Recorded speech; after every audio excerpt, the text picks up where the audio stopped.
የህዝብ እንደራሴዎች ምክር ቤት ትላንት ባካሄደው መደበኛ ስብሰባ ለኤሌክትሪክ ኃይል መሰረተ ልማትና የአቅም ግንባታ የሚውሉ የብድር ስምምነቶችን አጽድቋል። በዚሁ ጊዜም የተገኘው ብድር ለተገቢው ዓላማ እንዲውልና ብድር ሲወሰድ ሀገራዊ ጥቅምን በማከለ መልኩ እንዲሆን ምክር ቤቱ ለሚመለከታቸው አካላት ማሳሰቢያ ሰጥቷል። ሀና አብደታ ተጨማሪ አላት።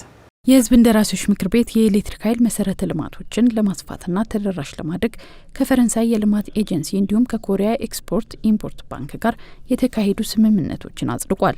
የኤሌክትሪክ ኃይል መሰረተ ልማቶችን ለማስፋፋትና ተደራሽ ለማድረግ ከፈረንሳይ የልማት ኤጀንሲ ጋር የተደረገው ስምምነት በአመት 1.2 በመቶ ወለድ የሚከፈልበት የ80 ሚሊዮን ዩሮ ብድር ስምምነት ነው።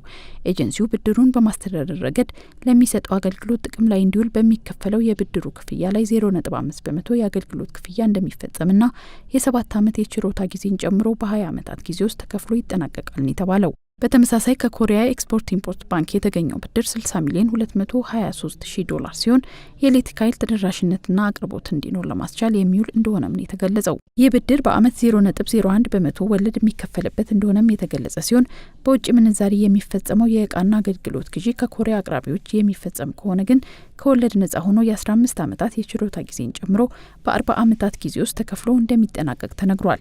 ይህን መነሻ በማድረግም የምክር ቤት አባላት ስምምነቱ የመግዛት ነጻነትን አይገድብም ወይ የሚሉና ከብሔራዊ ጥቅም ጋር የተገናኙ ጥያቄዎችን አቅርበዋል።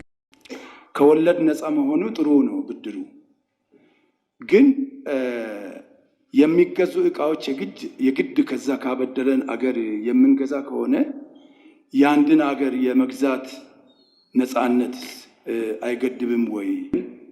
ብሔራዊ ጥቅም ነውና አንዳንድ ሚዛናዊ ያልሆኑ ውሳኔዎችና ምክሮች ከበዳሪዎቻችን ያጋጥሙናል። እንደዚህ አይነት ገንዘብ ብድር አግኝተን ለልማት በመናውለው ላይ የማስፈጸሚያ ወይም የቁጥጥር ስርዓቱን እንዴት አድርገን ነው ከፍ የምናደርገው ከሀገራት ጋር በሚኖረን ስምምነት ላይ? ይህን በተመለከተም ክትትል በሚደረግበት ወቅት የሚያጋጥሙ ችግሮች ላይ ፕሮጀክቱን ከሚያስፈጽመው አካል ጋርም ሆነ ከአበዳሪው ጋር ወቅታዊ የሆኑ ክትትሎች እንደሚደረጉ በመጥቀስ የሚመለከታቸው አካላት ምላሽ ሰጥተዋል።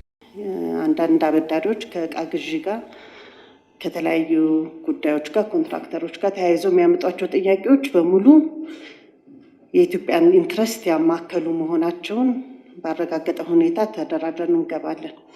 በአፈጻጸም ፕሮግራሞች ላይ ጥብቅ ክትትል ይደረጋል። ክትትል በሚደረግበት ወቅት የሚያጋጥሙ ችግሮች ሊከሰቱ ይችላሉ። እነኛን ችግሮች አስፈጻሚ ከሆነው ብድሩን እኛ የወሰድንም ቢሆን ከአስፈጻሚ ከሆነው አካል ጋር ከአበዳሪው አካል ጋር ወቅታዊ የሆኑ ክትትሎች ይደረጋሉ።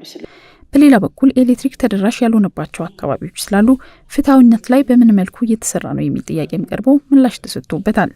ዛሬም ማህበረሰቡ በጨለማ ውስጥ ሆስፒታሎች ጭምራሉ የተቆራረጠ ኃይል ጄኔሬተርን ተጠቅሞ ምንም ለውጥ ማምጣት ያልቻሉበት ሁኔታ ነው ያለው። የተለያዩ መንግስት መስሪያ ቤቶች ዛሬም ጭምር መብራት ጠፋ፣ ጠዋቱኑ ከሰዓቱኑ ማታኑ የሚባልበት ተጨባጭ አለ። አብዛኛው እንደምላሽ የሚሰጠው ግን የማመንጨት ችግር የለብንም፣ የስርጭት መስመሮቻችን አሮጌ በመሆናቸው የሚለው ነው ያለውና ይሄንን በምን መልኩ ነው ይሄ ብድር የሚፈታው? በዚህ ብድር የሜንቴናንስ ስራዎችን፣ የኢመርጀንሲ ሪስፖንስ ስራዎችን እንዲሁም ደግሞ ከዚህ በፊት ተደራሽ ያላደረግናቸውን አካባቢዎች ለመድረስ የምንሰራባቸውን ስራዎችን ያካትታል እና ፍትሐዊ የሆነ ደግሞ በየተለያየ አካባቢ ተደራሽ እንዲሆኑ የማድረግ ስራዎችን እንሰራለን። ይህን ስንሰራ ሴክተሩ ብሔራዊ የሆነ ሮድማፕ ይዞ ይህንን እየመራ ይገኛል።